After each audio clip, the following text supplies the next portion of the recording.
where the devastation has been staggering. On Friday last week, a rare earthquake of 6.8 magnitude struck Morocco. It's left over 2,900 people dead and thousands more injured. Meanwhile, in Libya last week, a powerful storm unleashed floodwaters and burst dams. Reports say at least 6,000 are dead, with over 5,000 in the eastern city of Derna alone. At least 10,000 are missing. For both countries, these are the biggest disasters in their modern history. Entire villages have been erased. Roads are littered with dead bodies. People are still trapped under rubble. People are digging survivors out of the debris and burying their dead, often with their bare hands. Some have waited days for help. Part of this delay can be blamed on destroyed infrastructure. In Morocco, remote mountainous regions were the worst hit. These are accessible only by narrow and winding roads, so rescue teams took hours, even days to reach. And in Libya, the floods were so bad in certain regions, rescue groups had difficulty reaching people. In the worst-hit Derna, communication lines were down for days. This further hampered efforts. Authorities are racing to bury the dead as morgues overflow and hospitals remain out of service. Libyans are burying bodies in poorly constructed mass graves.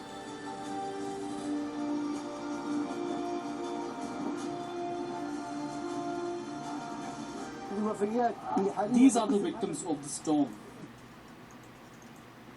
Timing. It's getting smaller and smaller. We're about 36 hours away or so from feeling those tropical storm force winds. Of course, the Hurricane Center making mention that there have been tropical storm force conditions already in Bermuda. What's this tell me? Aside from it's going to continue to move at a pretty good clip as it approaches the Maritimes up in Canada, it's got those winds on the north side of the overall circulation, and it continues to expand as well. The other thing that's interesting on this track, which we watched a little bit of it pull, further to the east, but you're now looking at Bahama, east coast of Maine, and now into Nova Scotia. If you were to get the center of the storm going over Nova Scotia, that's actually better news for Bay of Fundy, which is a crazy coastal situation anyway up into that bay. That's a whole other story. Shops in smash and grab robberies last night and early this morning. Tonight, we have new security video of those suspects. Here's NBC5's Evrod Cassidy. The alarm sounds as two unmasked burglars burst their way into Urban City Smoke Shop on Foster in Chicago's Jefferson Park neighborhood. The owner, Richard Karamian, got the call around 2 a.m. Wednesday morning. Man, kind of depressed, man, because it's always happening, This smoke shop is where the duo ended their burglary spree. It started here at Cali Smoke Shop on Roosevelt around 11 p.m. Tuesday night. The crooks bashed through the glass door and destroyed the metal gate before getting inside and stealing product and cash. As long everybody are safe, that was the main point for me. At least 4 smoke shops were broken into overnight, seen here on your screen. The owner of Cali Smoke Shop asked we hide his identity, as did the manager at CBD Kratom. I'm definitely shocked and surprised. I am familiar with the area that I'm in, but I didn't really expect for anything to actually happen of this magnitude. The crooks stopped by in the midnight hour before making their way over to this smoke shop on Milwaukee around 1:30. You see them exiting a white Kia before breaking into the store and loading the vehicle up with stolen merchandise. Police believe the same white Kia was used in at least 3 of the smoke shop break-ins. Really disgraceful, You open up a business, try to build something. $500 million budget deficit for 2024. Now, $200 million of that his office attributes to the growing cost of caring for migrants. NBC5 Investigates has been working to follow the money in this crisis. Bennett Haberly now joins us now with more on what he's uncovered. Bennett.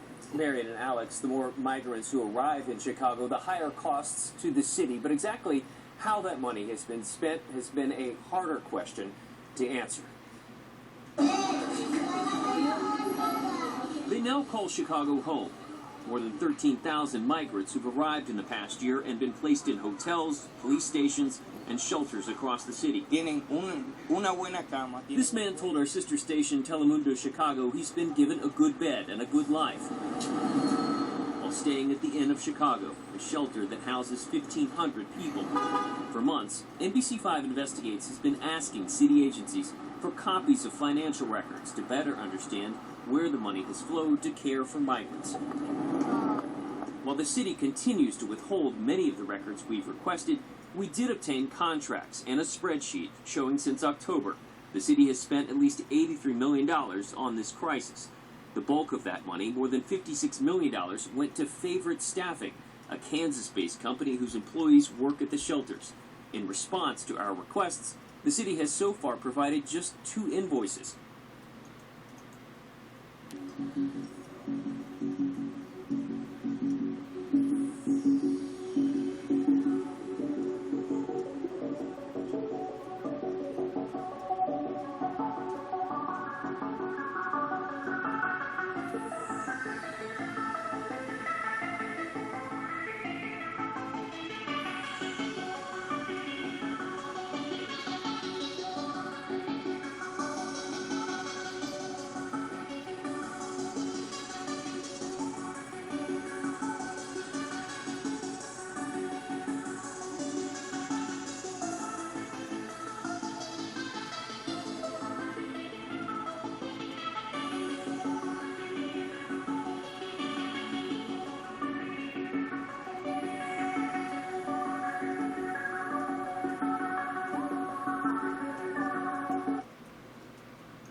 Here, and the reason why is I've been showing you this damage that is caused from the hangar that brought the debris here. But tell me, have you seen something like this before?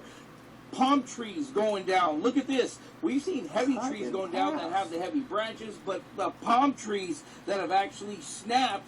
Look at this one. I'm going to show this one right here that is snapped in half. You've never seen palm trees do anything like that, but it shows you how heavy those winds were out here. Not to mention, it tore up those 2 roofs on those World War II era hangars. That stuff, the damage out here is unbelievable when you think of what they have to do and what the people have to do just coming out here to clean it up and get everything almost close to normal when you think about it. And here's the sad part.